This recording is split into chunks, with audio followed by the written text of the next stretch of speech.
Blog Talk Radio. Good evening, everyone. This is me, Jonathan Alexander. I'm here to host the show, Life, Laughter, Happiness.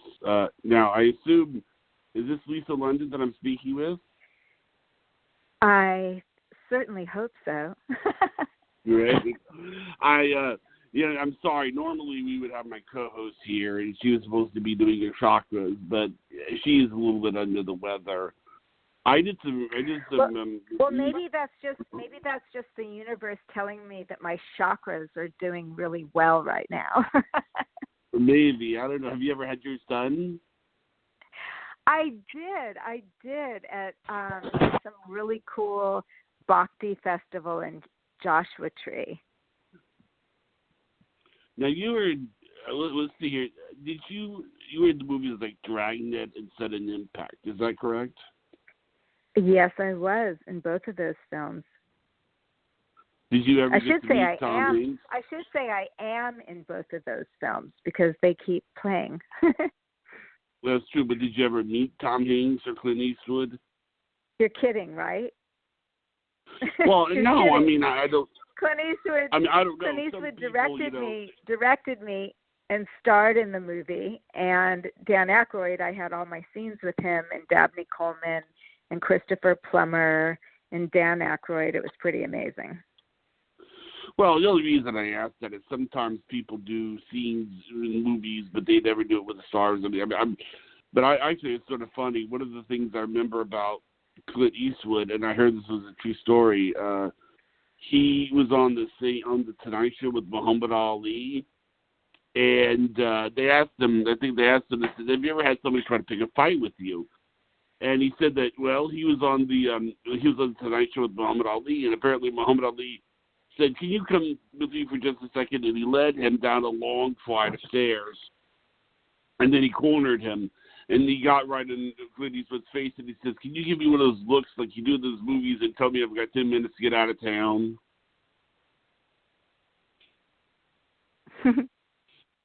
Yeah, you've been in. What got you started in acting? Ever since I was born, literally, I knew that's what I wanted to do. And I actually have a background in journalism and sportscasting, and I also sing. And I had explored all those kind of in front of the microphone, in front of the camera things, but I never told my parents that I really wanted to act, but that's what I wanted to do more than anything. And actually, when I was a little kid, I used to direct and write my own home movies. Like at 4 years old, my father would film them, and they were pretty funny. But I was lucky enough to be dating someone super famous whose agent sent me on an audition for the female version of Animal House called Hots. And it was literally my first audition, and I booked it, and the rest was history. I think I've seen that movie, but you are right. It does seem to sound sort of like the female. It does seem to sound like the female version of Animal House. It is. You're That's right. Exactly what they wanted to do. Yeah. It was. I never really thought about it that way. Well, which one were you? Were you the John Belushi or? I don't know. Let's see how it would. Well, I was one of the stars, and I was kind of the real bratty one, but I also was the brainy one, and I was also the leader of the pack. So, yeah, I guess I kind of was. I mean, that's really weird. I think. Do you think to succeed in Hollywood, it's really who you know, or? Especially now. I mean, there's always been nepotism, and it's always been a who-you-know town, but there's so much content and so much competition nowadays, and it's so difficult to get through the weeds of what's real and what's nonsense that, yes, I think that it is who you surround yourself with, and if you're lucky enough to meet people that can help you get to the next level, and I try to give back as much as I'm lifted up by others. So, yes, it's definitely that, I think. The reason I asked that question is many years ago, I was watching Geraldo, and on a talk show he had Gary Coleman. And Gary Coleman was I being asked by one of the audience members, well, when are you going to go on television again? You know, we really, really miss you. And he said, oh, yes, definitely, yes. Definitely, I'm going to be doing a new television show. Yes, yes, yes. It's a done deal, yes. And he made it sound like it was a done deal. Well, I never saw the show. I never saw the show materialize. I never saw him. And what I can't figure out is why would a guy like Gary Coleman, who's been around, you know, the block for some time, not be able to know the difference between something that's a done deal and something that requires ironing out? Well, a couple of things about what you just said. First of all, I've been so lucky, so blessed that just about every single thing I've ever shot has been released and released widely where it's really known. But you hear about things that get shelved all the time, and you hear about crazy reasons for something that you would think would be totally successful. It just gets canned, or it just comes and goes, or someone becomes a one-hit wonder, or whatever. There's so many reasons. And it's funny that you mentioned Geraldo Rivera, because I was actually on his show. Jay Bernstein, who is Farrah Fawcett's manager, hand-selected a bunch of young actors and actresses that he thought had star quality. And it was all about what makes star quality. And the amazing thing about it was, out of the thousands of young hopefuls, I wasn't just picked, but so was my best friend, my co-star in Hots, Pamela Jean Bryant, and we had already become like sisters at that point, and we were both picked to be on the show. So yeah, there's no rhyme or reason about what's successful and what's not, but I do believe that if you're talented and if you work hard and don't give up, eventually your lucky number gets called up for one thing or another. And sometimes it's in waves, and nobody's the hottest thing all the time, but you do definitely get your chances if you put the work in. Now, your name is, you said your friend Pamela Jean. Is that what you said her name was? Yes. So, yeah, I mean, it's I guess the thing is that it's hard, because I mean, it's almost like, at what point are you able to brag about it to your family? You know, because if you don't know, it's like, I've heard it happen so many times with so many people that I talk to, that they'll say, well, you know, I'm going to be doing this. Oh, I'm going to be doing this. Never happens, you know. Like I said, I've been really, really, really lucky about that. Almost everything I ever do is out there. But I also don't tell people about it until, it's funny, I used to say I don't tell people about it until I'm booked. Until you're what? I said, I used to say I don't tell people about it until I'm booked, and now I say I don't tell people about it until it's aired already, or it's already in a theater. Yeah. I mean, but the only thing about that, though, is not the only problem with that, and I think you'll probably agree with me on this, is it's one thing for something to be in a theater. It's another thing to not know if it's going to be a hit. Like, for instance, I mean, I remember when they were talking about the movie The Karate Kid. There's a, you know, it's like the people who made that movie. You never know. You never know what's going to be a hit. I have two wonderful stories about that. A couple of years ago, I co-starred in a... Hello? Oh, I'm here. Hello? I'm here. Okay. You there? Yes, I'm here. Can you hear me? Yeah, I can hear you. Okay. A couple years ago, I co-starred in a film called Samurai Cop 2: Deadly Vengeance. And I was thrilled to do it because I love the director, Greg Hatanaka, but I honestly surprised on what a huge smash hit it was internationally. And then it became even more of a big hit because James Franco did a movie, The Disaster Artist, about Tommy Wiseau, who's in the movie Samurai Cop 2. So you never know when something's going to be a huge hit or not. And I also started a film years ago with Phil Silvers, and he told me that, you know, look, kid, just keep working and just know that nobody ever sets out to make a bad movie. Sometimes it just happens. Hmm. Or sometimes movies will be so. Yeah, I mean it's because I mean have you ever thought of directing a film? No, I don't have that gene in me. I've never wanted to direct, but I do love producing. I produced some successful theater, and I produced a successful cooking show with my sister. And I'm actually one of the executive producers of a film called Black Widow Club that is in development right now with Corbin Timbrook and Shelby Janes, some producers and actors that I star in a whole bunch of other stuff with them, and we're really good friends. And that's kind of a love project that we've got going right now. Do you find that that this is sort of there's a lot of male chauvinism in Hollywood, or do you think that is it getting better? It's getting better. It's always existed. It's I really don't care about it or buy into it because I know how to handle myself and just keep pushing forward. And Right. I think it's a pity that there's not more fabulous roles for women and positions for women because we're really, really talented and we make up over half of the population of the earth. But there's some great things going on out there, and I'm really excited. I can't say much about it right now, but I'm really excited about a all-female helmed television show that I'm hoping to be on this coming year, which is going to be really great. Oh wow! Okay, we can't say a whole lot about it. Yeah. But, I mean, it's good. I mean, the idea that you talked Exactly. about. I mean, It's well, you know, good. I've actually heard it.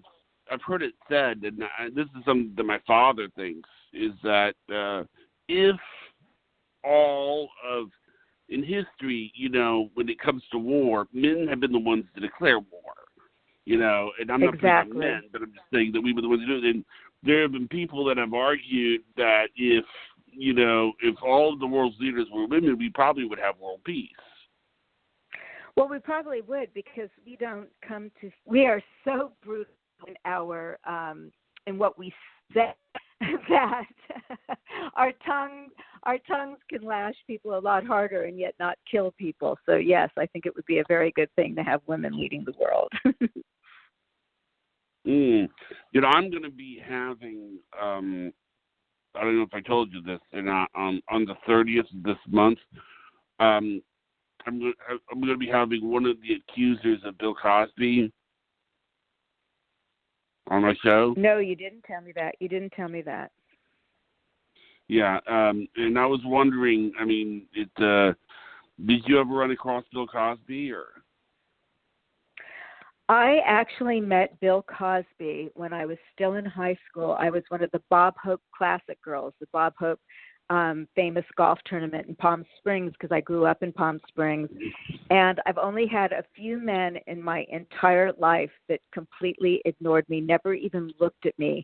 And I think it's because of my energy being so strong and so I've just been surrounded by wonderful men my whole life that love and respect me, that the ones that are really creepy, they just steer clear. And the only other person that met me and didn't pay any attention to me is O.J. Simpson. So both O.J. Simpson and Bill Cosby, I met both of them, and they were completely not interested in me. I'm very, very happy to say. That's interesting. You basically, Isn't well, it? hey, you know, isn't it good to know that you know who to repel? I mean, Exactly. I don't attract I think wackos. Victoria Valentino is going to be really happy to hear that. I'm going to tell her that this is what I'm going to do. I'm going to call her up and I'm going to say, well, Victoria, I talked to a lady that says that she's really good at repelling bad men, and she's Oh, that's funny. That's all I can attribute it to because don't get me wrong, I've had a couple of crazy incidents where I had to, throw somebody out of a hotel room or whatever, but it was never anyone that was super high up as far as directors or producers.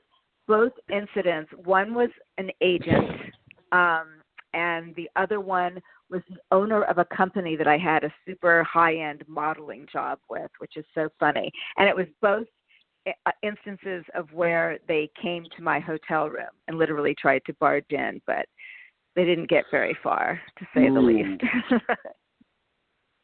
Yeah, I've heard that some people say, we had a model on here one time that basically she told me that she goes, people need to understand that, it's just that modeling jobs are not gotten that way. I mean, you don't go to someone and say, okay, let's go out and let's have dinner. That's what she said. That's just not how it works.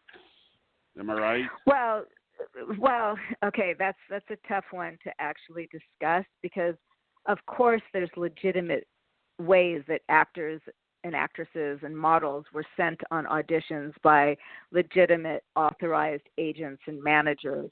And there have been men and women who thought that they could advance their careers by sleeping with people. And sometimes it works for them and sometimes it doesn't. But I've always, from the minute I got here at 19 years old, I made an absolute pact with my own soul that I'd never sell it out. And I've only slept with people I want to sleep with, and it has nothing to do with advancing my career. It's who I'm attracted to. And I've legitimately gone through the proper channels to book every single role I've ever had. I mean, that's great. I mean, I'm curious, though. Are you familiar with something called IMDb? Of course. It's the only way. Well, the only reason. Yeah. Yeah, it's the only way to really look people up and see their true credits. Well, the only reason I asked that question is I have tried using IMDb to get guests, and I look on there and I see their manager and their contact information, and I try calling them, and that never works out. I mean, it just never seems to work out. They always say, I don't know anything about that. Are you saying that Facebook is a better way to go about it, or? I don't know anything about that. That's not in my field. Okay. I understand. But you're right. IMDb is interesting because I mean, you're right. That's a very good. IMDb is a very good source. I mean, and it's all of those sites are necessary evils too. I mean, actors have to play the social media game.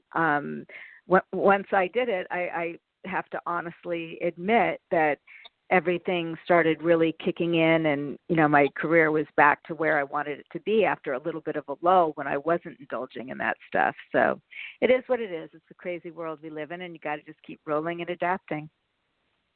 Mhm. I mean, did you ever think you'd be like Katharine Hepburn famous? When you got involved with this, or? I've been as famous as anybody could possibly be a million different times. As Andy Warhol says, right. She had her 15 minutes of fame. I'm thankful that I have a fabulous career that keeps on going, and I'm actually just fine with not having insane fame because the times I've had that, it's a definite invasion of your personal parameter of privacy.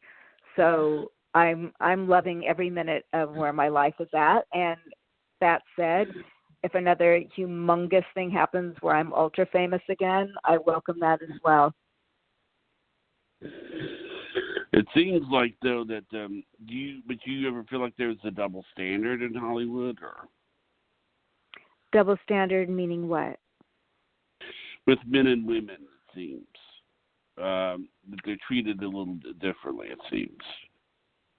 Yeah, but I think we do that to each other. I really do. I don't think that. I also think it's a tricky thing to even say what that is anymore, because our world is getting more inclusive. I mean, you can't deny the fact that we even talk about the fact that there's such a thing called a transgender person when people wouldn't even acknowledge that. So I think that all the lines are getting blurred in a positive way. But then again, there's always negative repercussions about things when it's changing.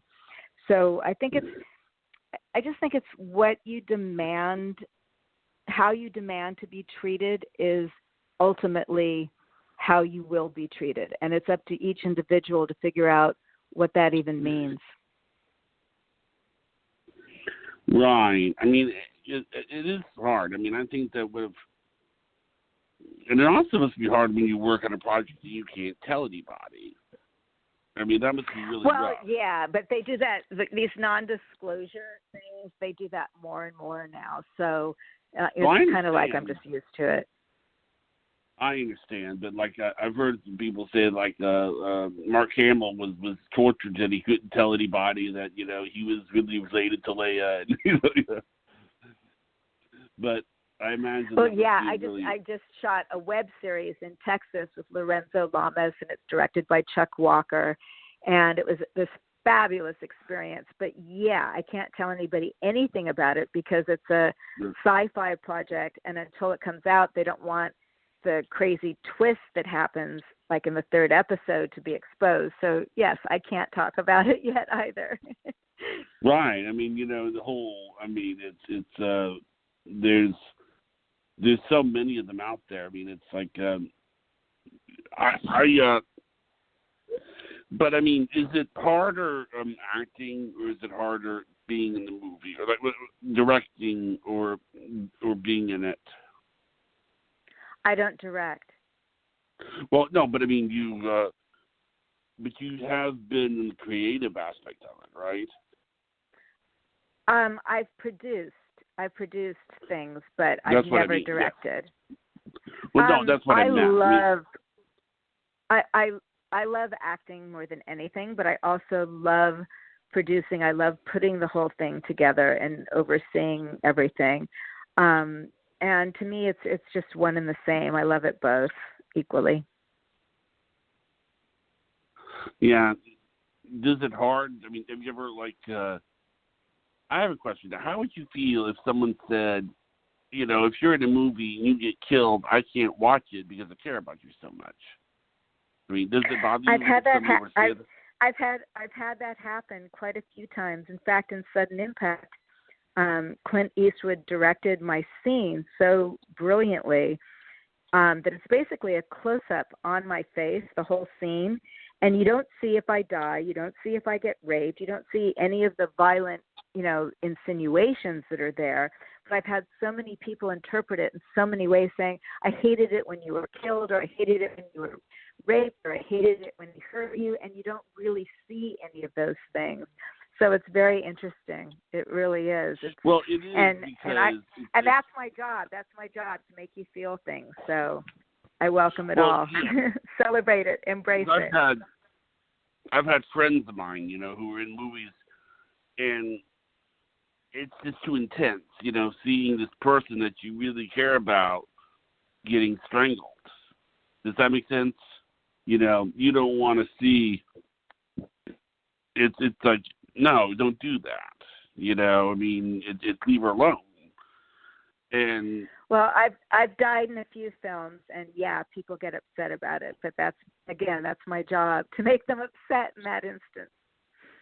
No, I understand. That means I did my job well too. If it affected them, if they got emotional. And in the same token, I love it when they're laughing their heads off too. Well, that's true. Now, the laughing their heads off, that's true. I mean, can you give an example of the time when you made someone laugh their heads off? Yeah, in Samurai Cop 2, Deadly Vengeance, it was the most amazing thing to look around a completely packed theater with people laughing so hard their heads were like rolling backwards. It was just a great feeling. And I also did a play. I did John Patrick Shanley's Where's My Money? I will never forget closing night and hearing the laughter explode from the theater, where we had to keep waiting till we said anything else because they were laughing so hard and so long. It was truly a fabulous feeling. Well, what was the scene? It was where a wife who's completely ignored by her husband and she's suspecting he's having an affair. It's where she finally realizes that she's got him over a barrel because she's she's really got the upper hand. And it was just brilliantly directed by Sal Landy, where I come up from a kitchen floor really slowly with a look of sheer murder on my face. And it was after I was crying going down in the same position. And it just created this fabulous moment. So you were the wife that just realized she had the upper hand? Yes. Oh boy. Yeah, it is funny. I mean, I imagine it really must have a profound effect on family too, because like all of a sudden you're pretending to be this other person, you know. Yes. And I was talking to an acting major in college, and I said, I don't understand. I mean, you know, all this other stuff and this, and they said, no, you don't understand. It's not you doing it; it's somebody else doing it. Is what this person said to me, and I guess it's this, and also another thing that another theater major explained to me is that why is it that like a person will come in and do Batman, but then they want to leave, you know, they want to do another role or something, and the lady will say, well, you know, these people don't want to just see you as Batman; they want to see you as the person who can do 5 to 10 roles. Would you say that's true about you? I mean, that you don't want to just do one thing? I've been really lucky. I've played a vast array of characters, and even when I've had like smaller featured roles as opposed to leading roles, they become a pivotal, great part of whatever I'm doing. And but yes, I wouldn't want to play a single character all the time, and that's why I think, as much as I love theater, every time a play is finally done, I'm ready for it to be done because I'm really ready to move on. Do you think you could ever? Let me ask you this, okay? Which would you rather do? Would you rather do the lead role? Would you rather get a chance to do? If somebody is going to do something on theater, let's say, would you rather do the lead role in Gone with the Wind in theater, or the lead role in The Wizard of Oz on theater? Theater or in a movie? Well, it would be in theater because obviously it's been done in the movie twice, you know. So this is just a version. I don't think they've ever made a play. I don't think there is a play of Gone with the Wind, is there? I'm sure there probably is. There's different versions of it. There's well, actually, no, I would love to. No, I would. I'd love to play Scarlett O'Hara. Of course, I would. Over Dorothy? Oh yeah, way over Dorothy. Why do you say that? Just because Scarlett's much more in my wheelhouse than Dorothy is. And Dorothy, you know, is sort of funny because I've heard people say that The Wizard of Oz has so many plot holes. I mean, like, for instance, you know, at the end of the movie, the Good Witch says to her, you've had the power to go home all along. And Dorothy doesn't say, well, why didn't you tell me that in the beginning? Well, I think it's much more cerebral than literal. I don't know if you ever thought of that, but, you know, I mean, you know, she had the power to go home all along, and, you know, you made her go through, you know. But I think also, I think The Wizard of Oz is a hidden message that has to do with, Wizard of Oz or The Sound of Music. I loved The Sound of Music. That was such an incredible film, and I was so blessed to get to work with Christopher Plummer in Dragnet. Oh, that's true. You did. Yes, that's true. You did. I sure did. I forgot about that. Okay, if you had to, so you would choose The Sound of Music over Gone with the Wind? That's a toss-up because I love the Julie Andrews character too. I don't know what I would choose there. I'd have to really think about that. I've heard people say that they did not like the movie Citizen Kane for some reason. I never understood. I mean, they actually have. I've seen movies that I loved every moment of that film. of Citizen And Kane? yes, and when I traveled to Morocco, I actually went to Essaouira, which is where Orson Welles holed up while waiting for the money to finish Citizen Kane. Well, I will tell you this. This is one thing that I've heard. I've seen a list of movies, a list of great movies of all time, and it was like top 100 of all time, and number one was Citizen Kane. I mean, it was. The only reason I would think, a movie like The Wizard of Oz would be number one is you cannot pretend to have seen The Wizard of Oz if you haven't seen it. You understand? I don't know Citizen Kane. People don't really remember the plot of Citizen Kane. Everybody, Gone with Wizard of Oz is probably the most widely known film there is, because I think if you sat a kid down and you had him watch Citizen Kane, as good a movie as it was, or if you sat him down and you watched Gone with the Wind, as good as a movie as it was, I don't know if they would have the attention span for it. The Wizard of Oz, it's all these flashy characters, a lion, a scarecrow, and all this other stuff. You could probably watch it if you're 10, but I don't think 10. Do you agree with that statement, or? I don't know. I really don't know. Yeah, it's hard though. I mean, they should know what's going to work. Now, is a director, is a producer somebody who puts forth the money? Is that the difference, or? No, that's the executive producer. Okay, but if you're the producer, are you? You're in charge of everything, and you hold it all together, and you put all the components together. Okay, and how is that different than the director? The director tells everyone what to do on the set. Actors, crew, everyone. Okay, in other words, the producer is off the set, and he sort of says, okay, yeah. Okay, right, behind the scenes. Exactly. In other words, the producer would tell Steven Spielberg, okay, all right, do this, go do your stuff. I never really, I didn't think about it that way. I've always sort of wondered. And they also use a lot of words that I never really understood. What's the key grip, or I never heard of that term.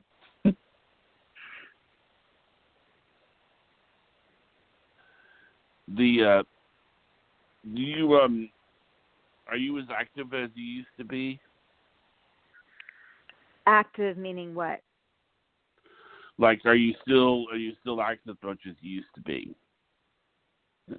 In acting? Yes. Oh God, yes, more than ever lately. It's been incredible. I did a film in Florida this year with Bobby Carradine. I did the web series with Lorenzo Lamas. I did a Lifetime movie directed by David Dakota with Eric Roberts and Vivica A. Fox called The Wrong Teacher. That's coming out soon. I've got a huge commercial print campaign running, and I did my first haute couture modeling job for Sensations magazine, which is pretty fabulous. I'm pinching myself, counting my blessings, working a lot. Now let me ask you this: which is more fun, drama or comedy? Because I noticed Sudden Impact, that was a drama. Dragnet was a comedy. Honestly, I love both absolutely equally. No ifs, ands, or buts. I love doing both. Really? And every stage I'm on is sheer bliss for me, even when it's difficult, because it's what I love to do. I gotcha. it is good if you're doing what you love to do. That's right. Because if you're not doing what you love to do, then it's just not much fun. True. I think actually probably the upside of all of it is there's no telling what you're going to get to do. Like that's see, I love the fact that Around the Corner is another mystery all the time. I love that. Right. And sort of like in one movie you can be a fairy, and then in the movie you can be, and then in another movie Absolutely. you can be. So that's sort of the and mystery also of it. and the places I get to go. If anyone would have told me I'd be starring in a commercial print campaign for weeks in Poland, Czech Republic, and Slovakia, I'd go, what? It's great. Do you know any Czech? No, I do not. Oh. I mean, it's sort of, well, do you know which movie was more fun to make, Sudden Impact or Dragnet? Honest to God, they both had as many laughs on the set, as many challenges, as many wonderful moments off camera. They both have so much. Okay, probably. I mean, if I want to say what set was the most fun I've ever been on in my life, it would probably be Private Resort in the Florida Keys. Johnny Depp, Andrew Dice Clay, Rob Morrow, Hector Elizondo, Leslie Easterbrook, a virtual who's who of just fun people. That might be the Andrew Dice. Yeah, I've heard that Andrew Dice Clay that it's an act. That he really does treat that all that Andrew Dice Clay does is an act. He's a doll. He's one of the coolest men, and he loves women, and he respects women. He's just the greatest guy.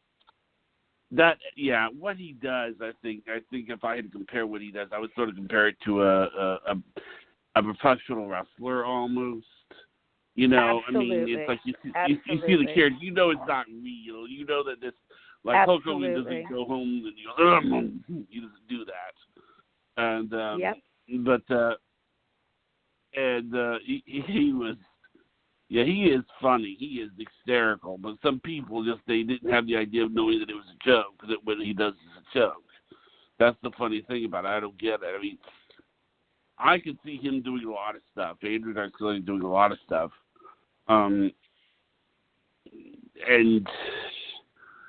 it's, I mean, what was I supposed to say? But I mean, like, now when you did Sudden Impact, what was it like when you first met Clint Eastwood?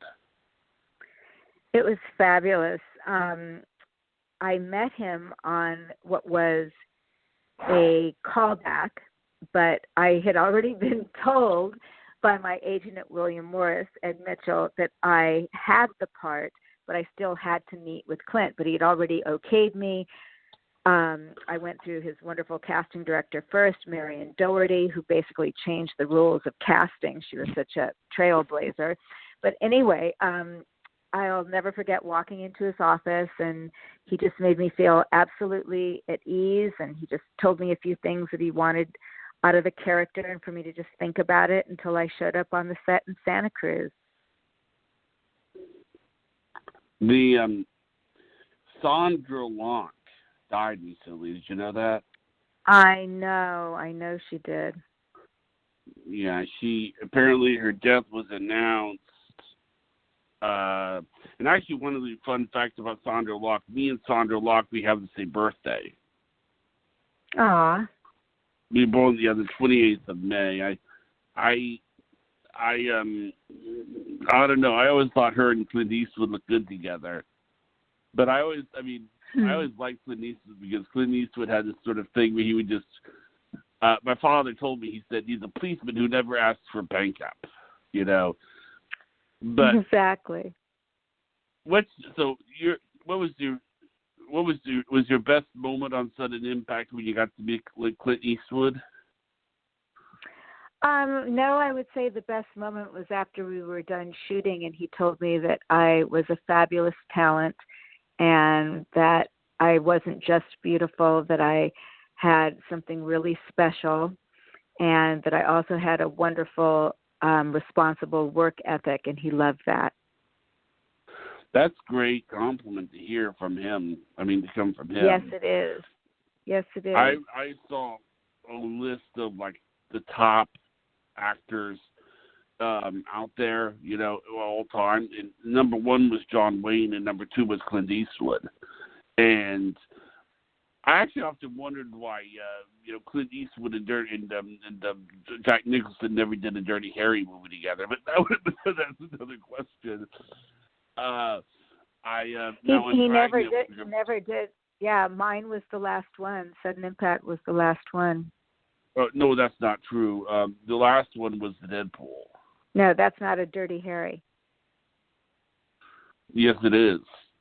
The Deadpool was a Dirty Harry movie. No, I think Sudden Impact was the last Dirty Harry movie. Let me check here.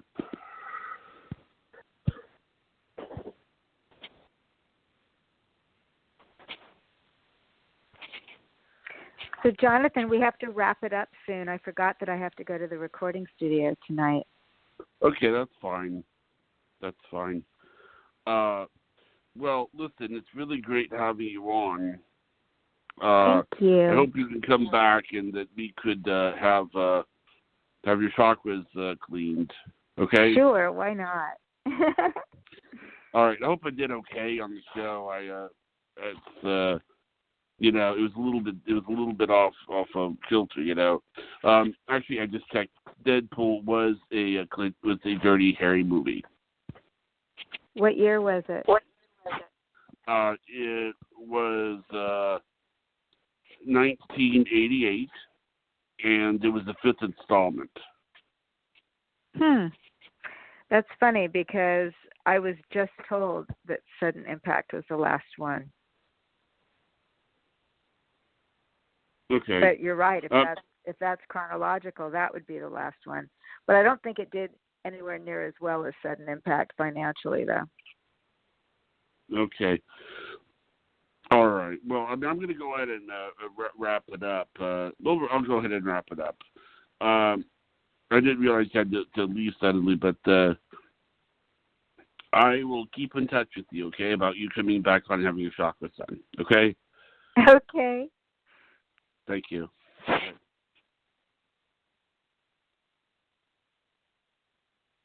Hello?